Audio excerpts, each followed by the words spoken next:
Hello, it's the Great Canadian Bagel here, coming to you with the next update to the Canadian federal election prediction series. Forecast? I think we're calling it forecast now. Anyways, there's been a big week. Actually, it's been a big last 3 days since the last video. Every single poll that has been published has had a conservative lead, some as high as 9, or wait, sorry, I think it's 6 percentage points in the raw numbers, which gets even worse in a lot of the key areas. Every single poll had the Conservatives either tied with a minor Liberal advantage or tied with a minor Conservative advantage in Ontario. Almost all of them had the Conservatives really high in BC. In fact, this map doesn't show it, but BC is actually on the cusp of the second tier color, so it's almost above 40% vote share for the Conservatives in BC, which is rather amusing because at the start, prior to the election, everyone was speculating that Trudeau was going to have to push through BC to get his majority. Looks like that absolutely failed. Unless he managed to turn around in the remaining 3 weeks of the campaign, the Conservatives have actually taken seats from him in BC. The opposite of what you want to do if your goal is to get a majority by gaining seats in BC. So let's go over week-to-week seat changes here, and then I will go into more details of other things. So first off, NDP and Liberals NDP lost 1 seat and Liberals lost 2 in BC. Conservatives picking up 3, and I will just make a correction myself. This is update since Thursday. It's only been 3 days. In Alberta, Liberals lost a seat and Conservatives gained 1. I think it's Edmonton Millwoods for those curious, or it could be Edmonton Centre. I didn't bother to check because it's a seat change, not a big deal. This isn't the final projection. We still have 3 weeks. Saskatchewan, NDP lost a seat to the Conservatives, to be expected.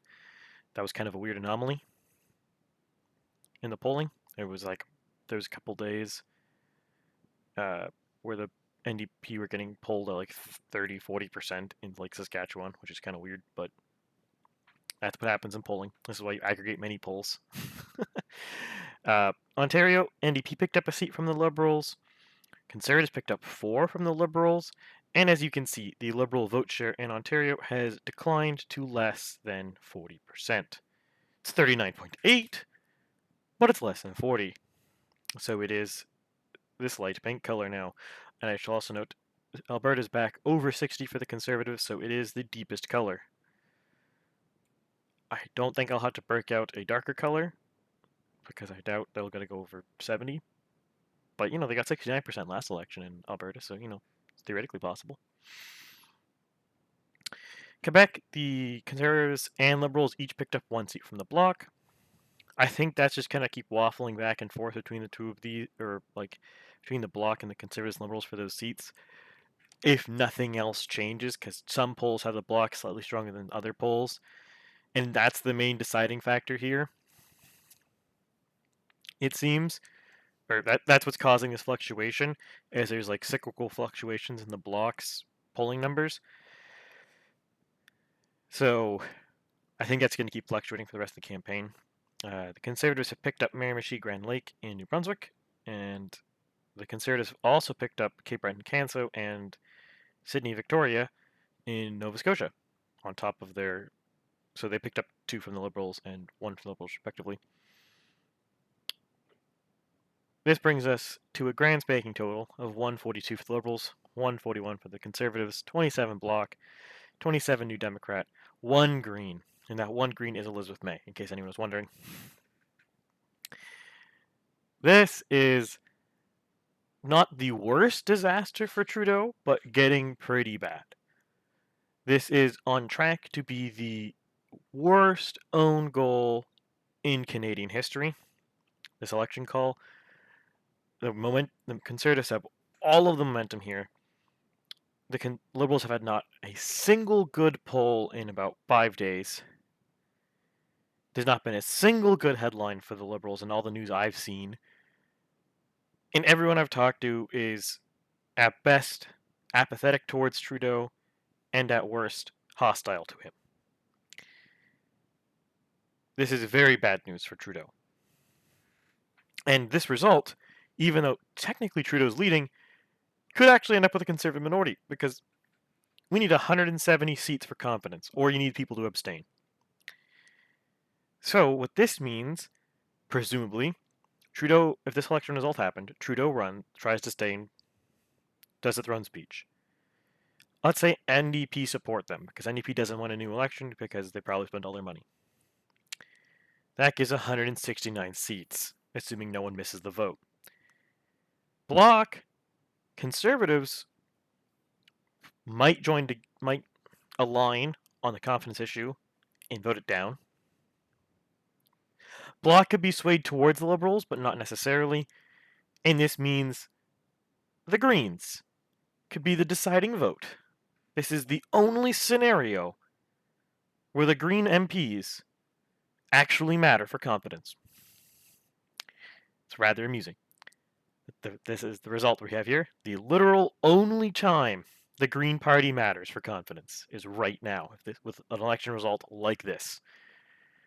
So what this could mean is the Greens could abstain from the vote, and that would give a 169 to 168 majority, causing a confidence motion, and then you have a very unstable Liberal government. I don't think it would survive a year, because all it requires is the Greens to vote once, and they don't have majority on a confidence issue, and they lose. Or alternatively, the Greens could side with Trudeau and or Singh, Trudeau on a confidence issue with Singh. But if one Liberal or NDP MP retires, dies, gets kicked out of the caucus, or is just sick and doesn't show up to the vote, the government falls. This result almost certainly would return us to an election in 8 months. Maybe a year, but I'm expecting 8 months. The reason for that is election ends in September, government forms in October. We have October, November, December, January, February, March, April, budget, government falls. That's what I'm expecting if we had this result right here. The other possibility, though, is the Governor General might not call an election right away, might give O'Toole a chance to form government, and that government could be propped up by the Bloc and the NDP.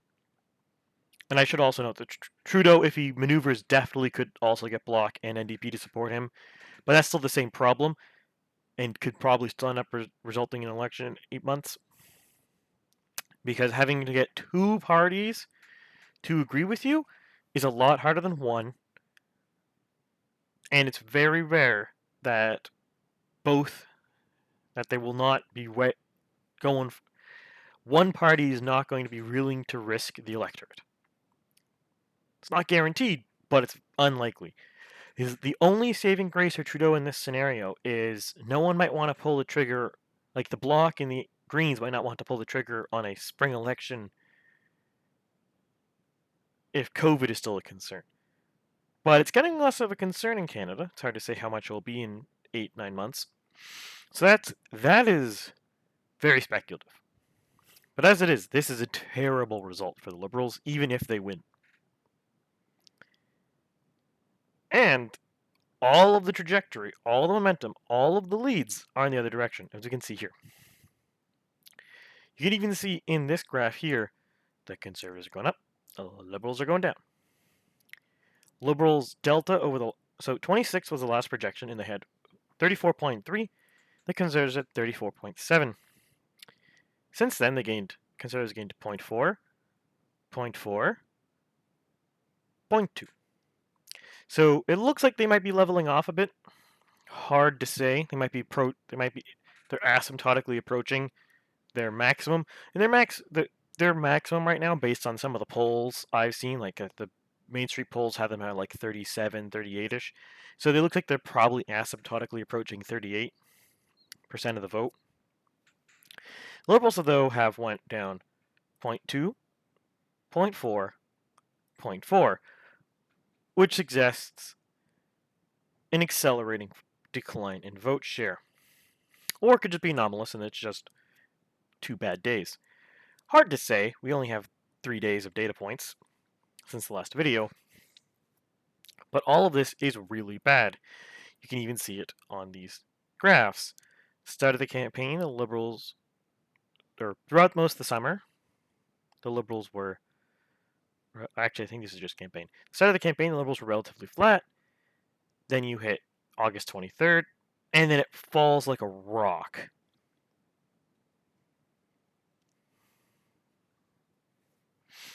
Not good news. And August 23rd, I believe, seems to correspond with the running of that attack ad about O'Toole wanting to privatize healthcare. That was debunked immediately and labeled as fake news by Twitter, which is hilarious. Also seems to correspond with the escalation of the Afghanistan disaster, which has definitely been hurting Trudeau because, face it, he's the Prime Minister. He's 100% responsible for the failure to get all the Canadians out of Afghanistan who are in Afghanistan, which my understanding is in the numbers of thousands. And the first week, it looks like people were kind of giving Trudeau a bit of a break for not having a platform. Because it's the first week, most people traditionally never release their platform in the first week. Or at the end of the second week, he still hasn't released a platform. And all of the issues he seems to be going for almost entirely appear to be, all the policies he seems to be announcing seem to be some weird love child of conservative and NDP proposals, and not much of his own. So it's really hard to sell that to voters. If you're trying to convince NDP Liberal swing voters, well, the policies look a bit too conservative for them. You try to convince Liberal conservative swing voters, the policies look too NDP to them. This is the problem with being a centrist party. Centrist, they're not center, but they're center left. Well, when you're relatively close to the political center, and you're getting attacked by both flanks, and both attacks are strong, because face it, on all of these issues, Trudeau has a terrible record, like housing, which it's a prime example. He kind of copied both NDP and conservative platforms on housing. Trudeau has a terrible track record on housing. The housing crisis basically only emerged under his care, and he's done nothing really about it federally. He hasn't even talked about it. And if anything, you could even argue that the poorly executed COVID relief has exacerbated it by making a lot of easy money available to people who didn't deserve it or need it. Though that starts getting into the weeds of discussions, which is not the point of this video. So there's many reasons why Trudeau's falling like a brick right now, and there doesn't seem to really end in sight, as you can see here. The trend appears to be accelerating. Obviously, this is politics and this is public opinion, so this could bottom out, this could be the bottom out and it could be turning around tomorrow, or it could continue falling, or it could flatten out. We don't really know, because this is not classical momentum, but it is a type of momentum. It's not physics momentum, but it is a thing. Momentum does matter, because, for example, the perception that the Conservatives can win means that smaller right-wing parties like the Christian Heritage Party, the Libertarian Party, the Maverick Party, even the People's Party, a lot of voters of those parties, since they perceive the Conservatives might be able to win, might hold their nose and vote Conservative, because obviously they support a smaller right-wing party because they don't like the Conservatives. But given the choice, they would rather Conservative win than a Liberal win. So some of these voters might vote PPC, or might vote Maverick, or might vote Christian Heritage if the Conservatives look like they're going to lose, because it's a kind of a protest vote, or it's a conscience vote. You're not happy with the situation, but if it looks like they're going to win, you're going to vote for them because you want them to win over the Liberals. That makes sense. That's what a first past the post electoral system decision making is. So there's a rallying effect of right-wing parties, as the Conservatives seem to be doing better. There's also a anti-rallying effect to the Liberals, because it makes people like the NDP or NDP Liberal swing voters be like, oh, the Liberals are going to lose anyways. Well, I'd rather vote my conscience about NDP. It's literally the opposite problem of the Conservatives right now, or the opposite situation on the Conservatives right now, where they seem to be rallying right-wing voters, and the Liberals seem to be bleeding them. Whether this is going to translate to many seat gains for the NDP, it really depends. My model's still forecasting quite a significant strategic voting from the NDP to Liberals.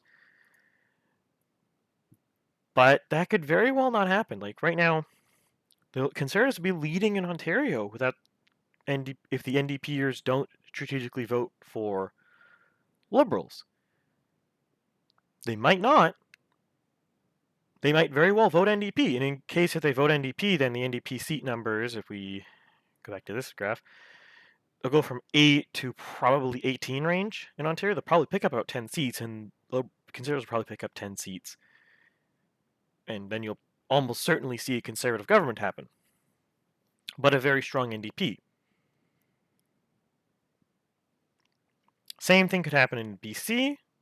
Same thing could happen in Nova Scotia, in Halifax area, Halifax, or downtown Halifax area, Dartmouth.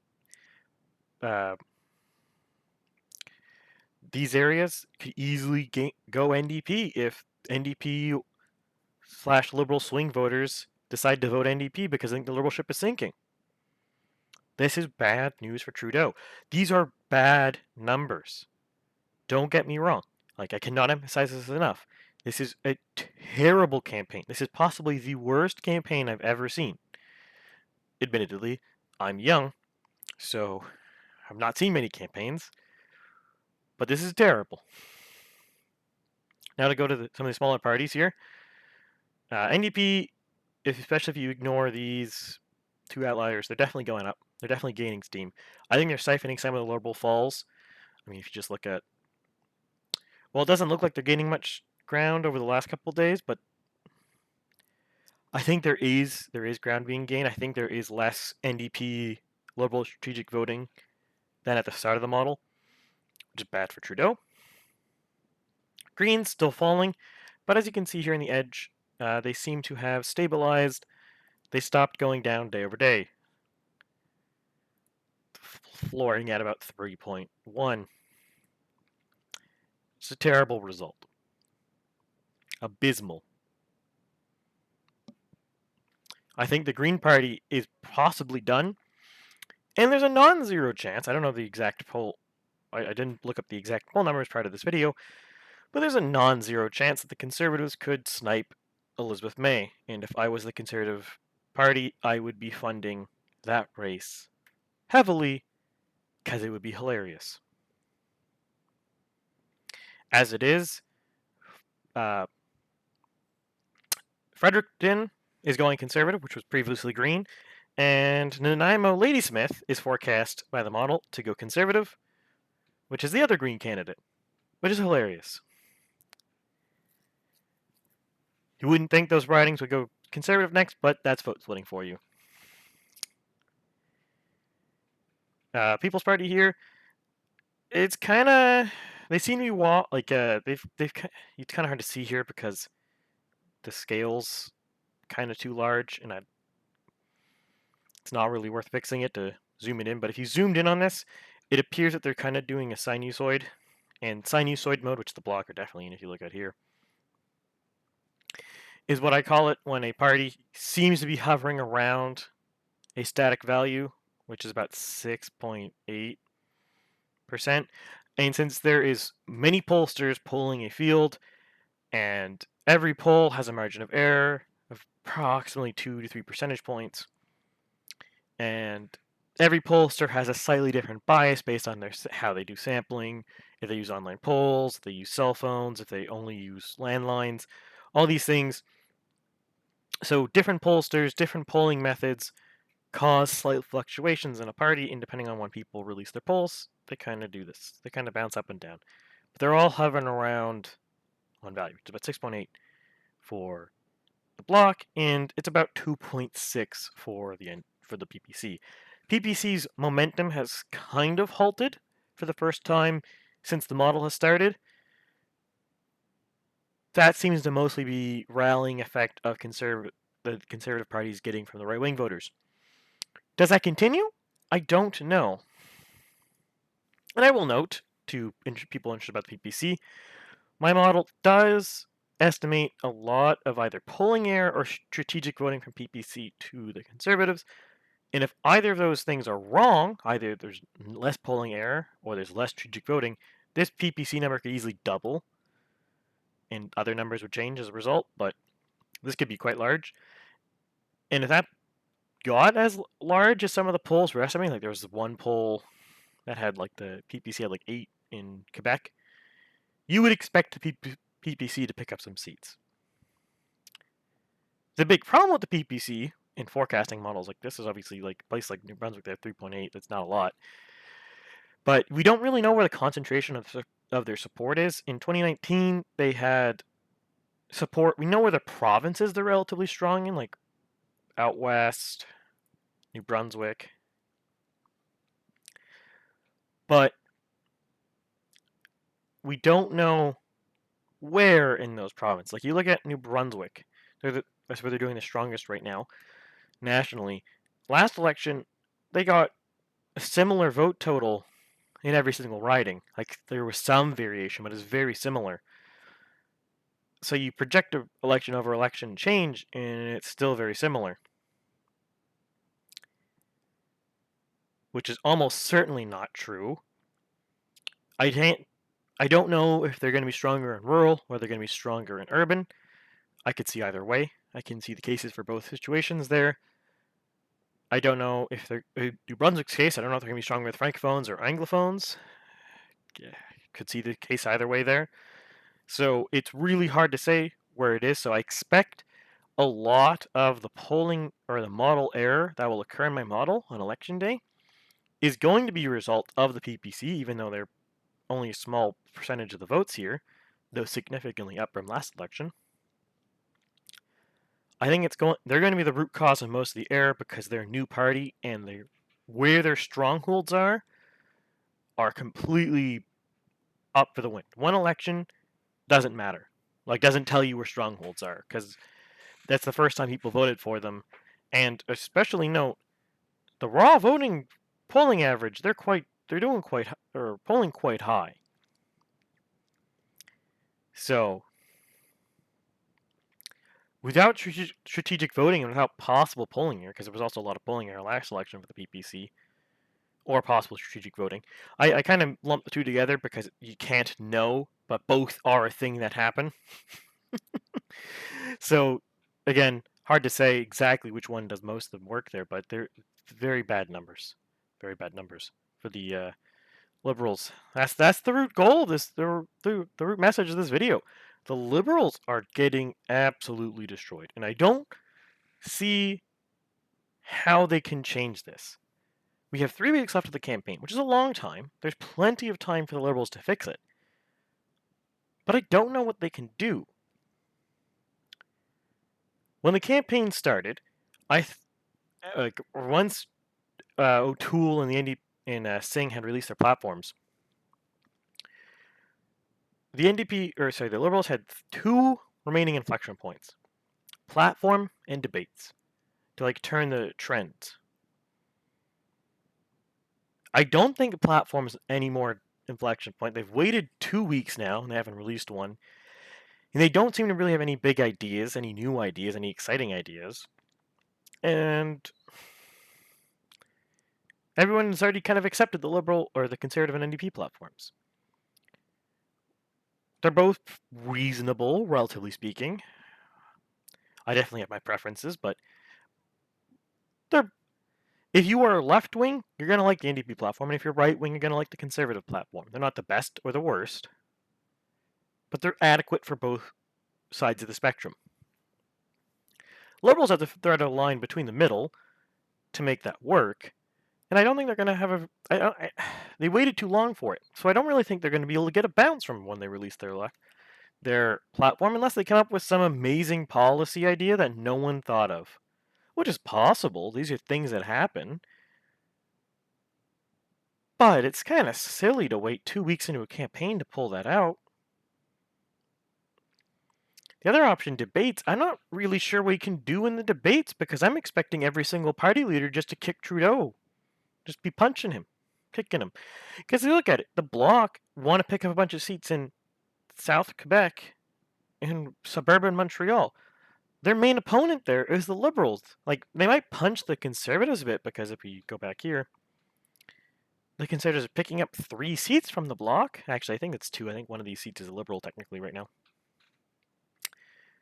But, like, you punch O'Toole and you get 2 seats back, where you focus your hits on Trudeau and you have more seats that are competitive for the Bloc. Like, he's going to focus on Trudeau.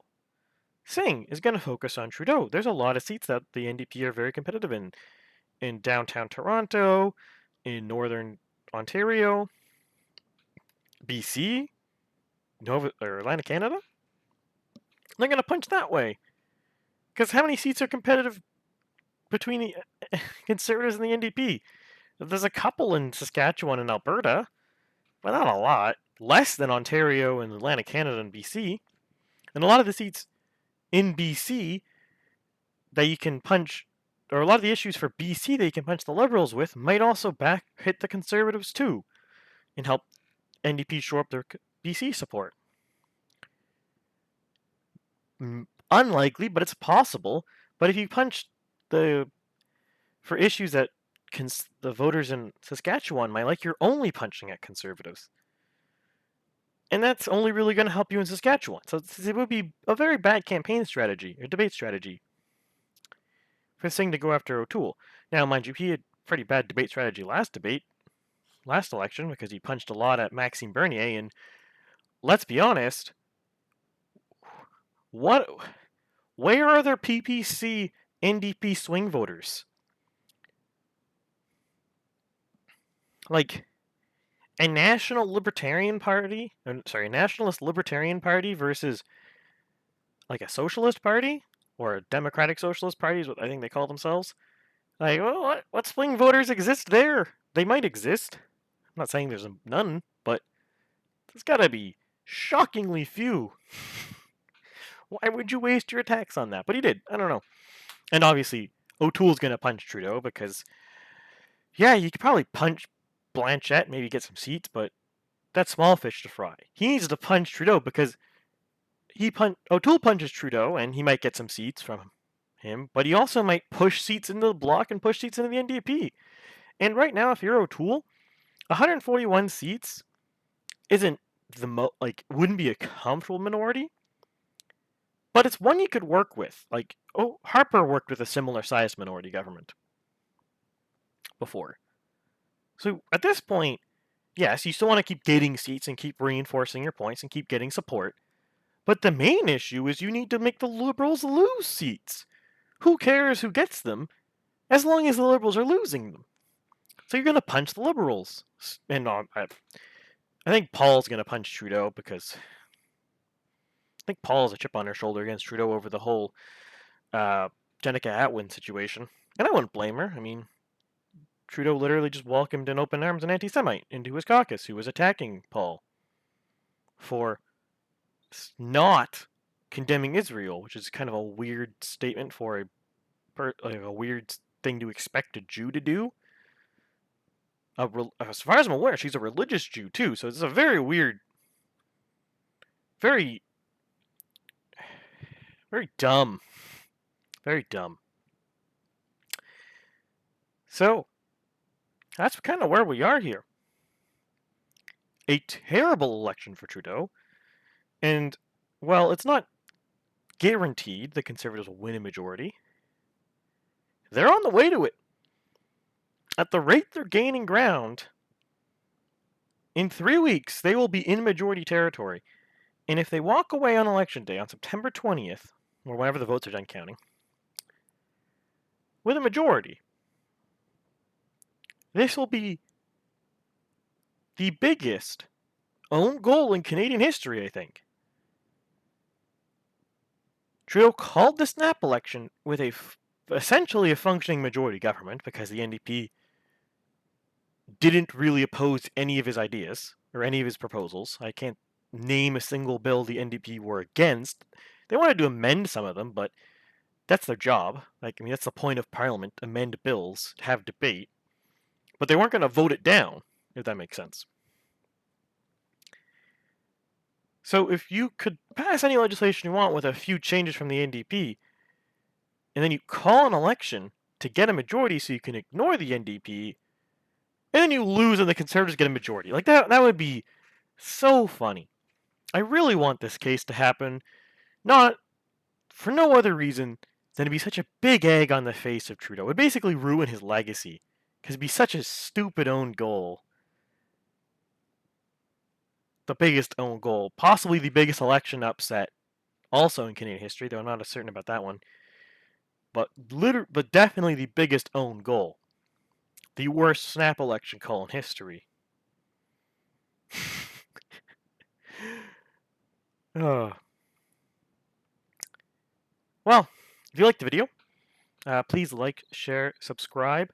Comment below about what you're seeing in your region of Canada, where you see the campaign going. Whether you think O'Toole can continue the momentum he has right now. Where do you think? Comment any ideas you have that Trudeau could possibly do to turn this campaign around. He's doing really bad, and he's running out of time. So I don't really have any idea how he could turn it around. So I'd like to see anyone else has ideas. But I think this ship has sailed. Otherwise, I hope you all have a good evening, or if you watch this in the future, a good day. And hope you come back and see the next video.